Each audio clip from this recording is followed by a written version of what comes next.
Hello बच्चों, स्वागत है आपका मेरे YouTube channel Manoj sir classes में। तो आज हम रिवीजन स्टार्ट करेंगे। मैथ का मोस्ट इम्पॉर्टेंट टॉपिक्स कुछ लगाएंगे। ठीक है, वो क्वेश्चन जो आपसे बार बार कहीं ना कहीं पूछे जाते हैं, किसी ना किसी सेट में ज़रूर आते हैं। जैसे कि पहला क्वेश्चन है हमारा, देखते हैं।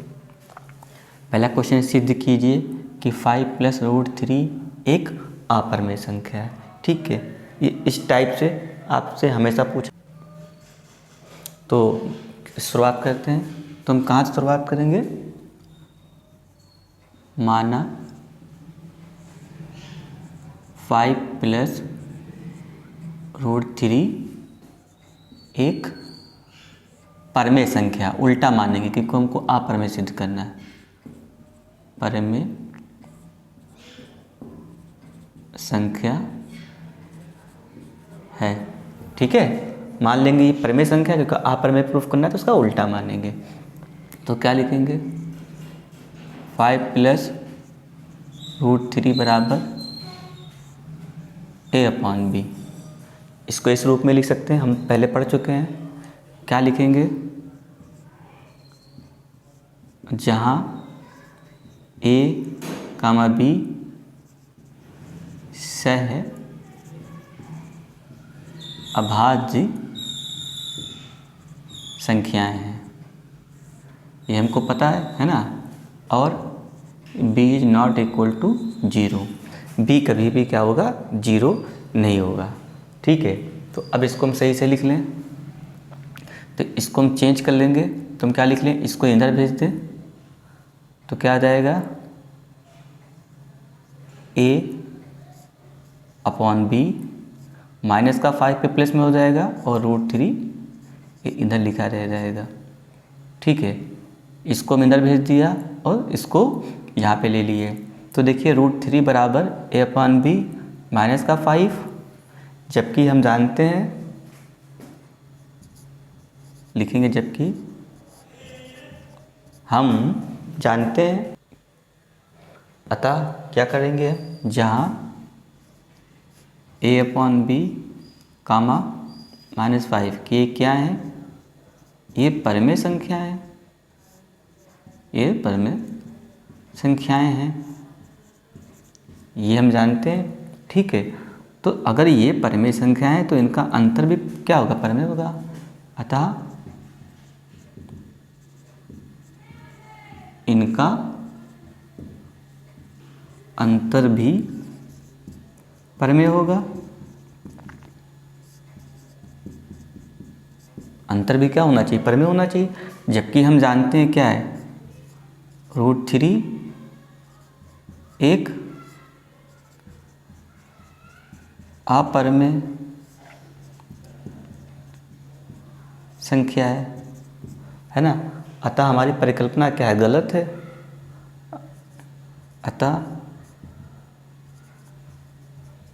हमारी परिकल्पना गलत है, क्योंकि हमने क्या माना था? परिमेय माना था। जबकि ये अपरिमेय, ये परिमेय जो कि कभी हो नहीं सकता है, ये एक विरोधाभास उत्पन्न करेगा। गलत है ना, क्योंकि यह, ये सब लिख लेंगे हम लोग, विरोधाभास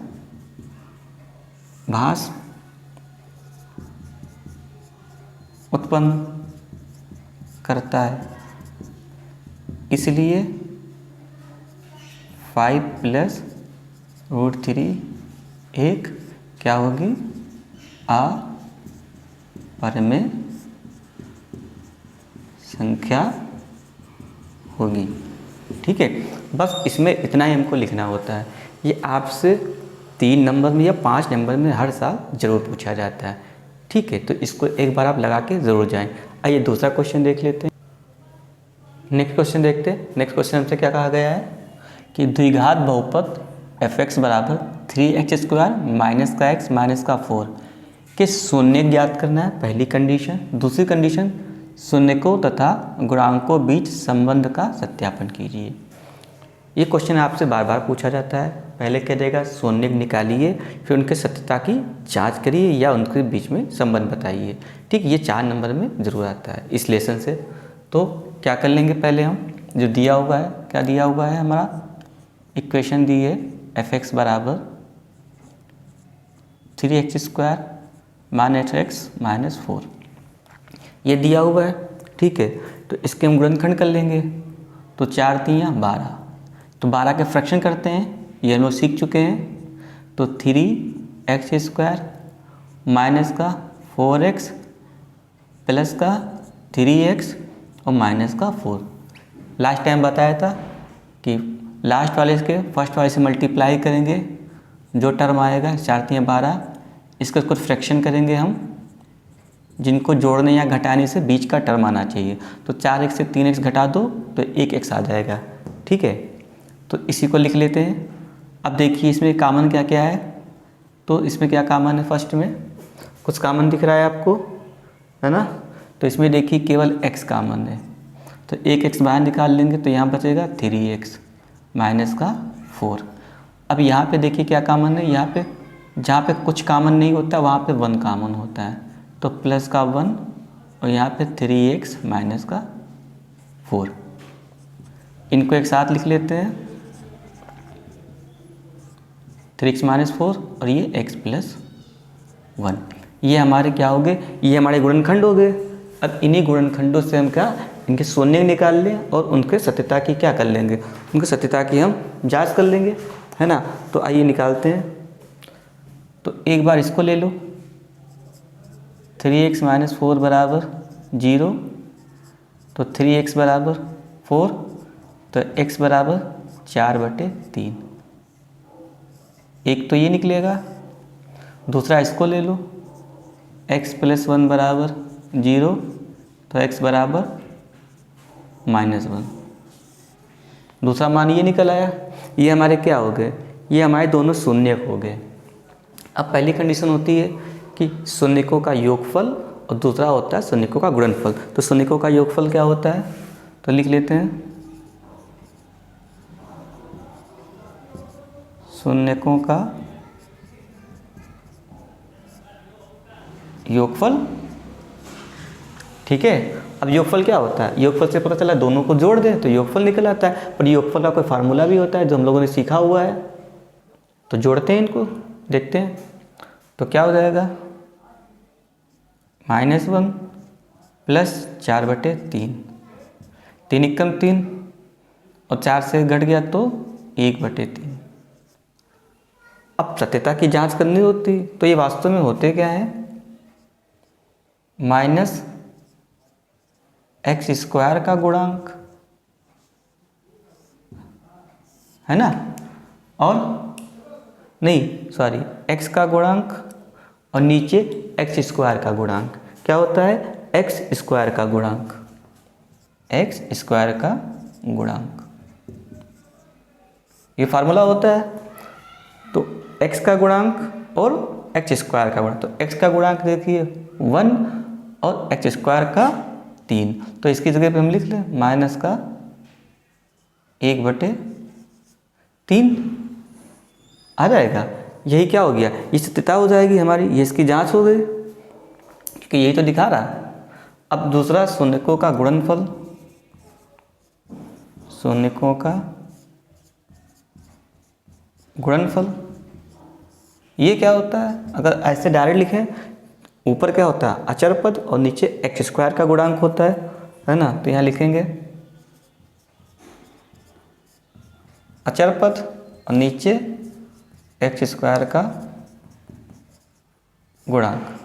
तो अचर पद क्या है, -4 और x² का गुणांक क्या 3 ही रहेगा, है ना। तो क्या आ गया, ये -4/3। तो ये क्या आ गया, -4/3। अच्छा ये वाला हम लिख सकते हैं, तो अंदर इसको आप लिख सकते हैं, क्या था, -1 × 4/3। इसको कराएं तो क्या सेम ही चीज़ आना चाहिए। ठीक है, तो ये क्या हो गया, ये सत्यता की जांच हो जाएगी हमारी। तो इसको भी आप एक बार जरूर लगा के जाइएगा। तीसरा क्वेश्चन देखते हैं। तीसरा क्वेश्चन हमारा क्या है, दो संख्याओं का योगफल 8 है और उनका अंतर 2 है, तो वो संख्या बतानी है।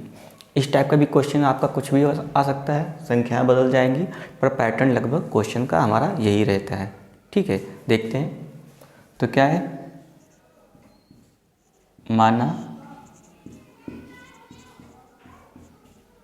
संख्याएं x कामा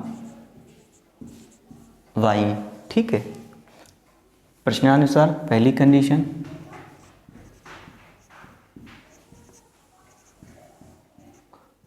प्रश्नानुसार x प्लस वाई बराबर 8 और x माइनस वाई बराबर 2, ये समीकरण 1 और ये समीकरण 2 हो जाएगी। योगफल तो x प्लस वाई बराबर 8, अंतर तो x माइनस वाई बराबर 2। अब इसमें से क्या करेंगे, हमको x और y के हम मान निकाल लें। ठीक है, तो समीकरण को सॉल्व कर लेते हैं। तो लिखेंगे समीकरण 1 व 2 से। ठीक है, या लिख सकते हैं समीकरण 1 में समीकरण 2 को जोड़ने पर, यही लिख देते हैं, समीकरण 1 व समीकरण 2 को जोड़ने पर। ठीक है, तो क्या करेंगे, x प्लस वाई बराबर 8 बराबर 2। तो जब जोड़ेंगे तो देखिए ये कट जाएगा, plus minus minus, minus plus minus, तो आ जाएगा x 2x, 8 और 2 जोड़ेंगे 10, तो x बराबर 10, 2 नीचे आ जाएगा, तो 1 जा 2, 2 5 जा 10, तो x का मान निकल आया 5। ठीक है, इस x को ले जाके किसी एक समीकरण में पुट कर दें, तो लिख लेते हैं, कहीं लिख लें x का मान समीकरण 1 में रखने पर।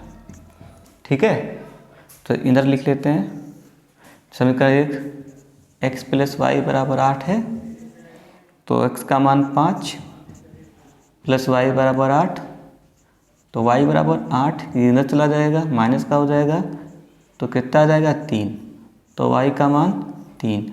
यही हमारा क्या है, उत्तर है। संख्या क्या हो गई, 5 और 3। ठीक है, जो कि इस कंडीशन को फॉलो करिए। देखिए दोनों को जोड़ो तो 5 3 8 और घटा दो तो अंतर 2।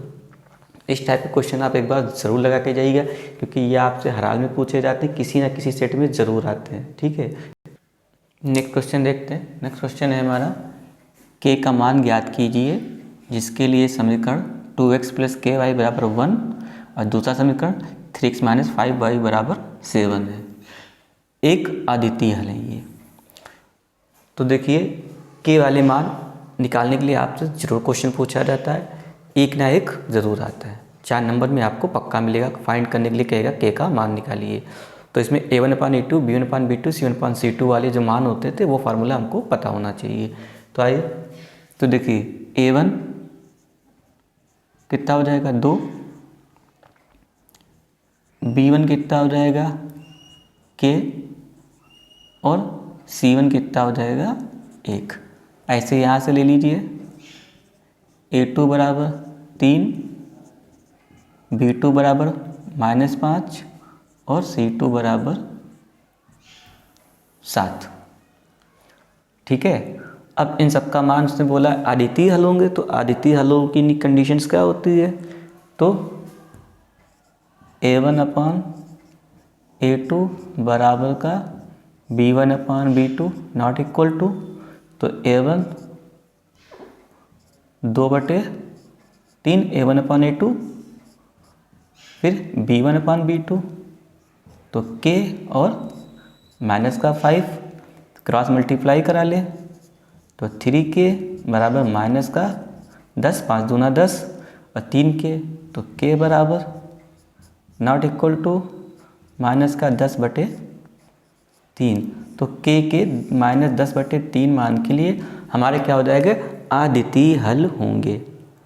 ठीक है, बस हमको यही बताना था और यही आंसर। छोटा सवाल है, इसको आपको इस टाइप के सवाल जितने भी बनते हैं आप एक बार मॉडल सेट में देख सकते हैं। ठीक है, ये ज़रूर पूछा जाएगा, वो भी 4 नंबर में। तो आइए नेक्स्ट का सवाल देख लेते हैं। नेक्स्ट क्वेश्चन देखते हैं। ये द्विघात समीकरण से है, यदि द्विघात समीकरण 3x² - 6x + k = 0 के मूल क्या है, समान है, तो k का मान बताना है। जब मूल समान होते हैं तो हम क्या लगाते हैं, विविधकर वाला फार्मूला, b² - 4ac = d। तो b² - 4ac = 0। ठीक है, तो यहाँ से देखिए a का मान हमारे पास कितना था, लिख देते हैं 3, b का मान -6 और c का मान k। ठीक है, यहाँ वैल्यू पुट कर दी तो b का मान -6² 4a कितना है 3 है, c कितना है k है, बराबर 0। 6 × 36 -4 × 12 के बराबर 0। तो 12 के बराबर 36, तो के बराबर 36/12, 12 × 12, 12 × 3 = 36। तो के का मान 3 आ जाएगा। ठीक है, यानी के 3 वाला जो मान निकलेगा उसी के लिए मूल क्या हो जाएंगे, समान हो जाएंगे। ठीक है, तो ये के का आंसर हो गया है। इसी तरीके से हम नेक्स्ट वीडियो में कुछ और मोस्ट इंपॉर्टेंट क्वेश्चन देखेंगे। ठीक है, अगर आपको मेरा वीडियो अच्छा लग रहा, क्वेश्चन अच्छे लगे तो प्लीज़ वीडियो को लाइक करें और चैनल को सब्सक्राइब करें। मिलते हैं नेक्स्ट वीडियो में, तब तक के लिए नमस्कार।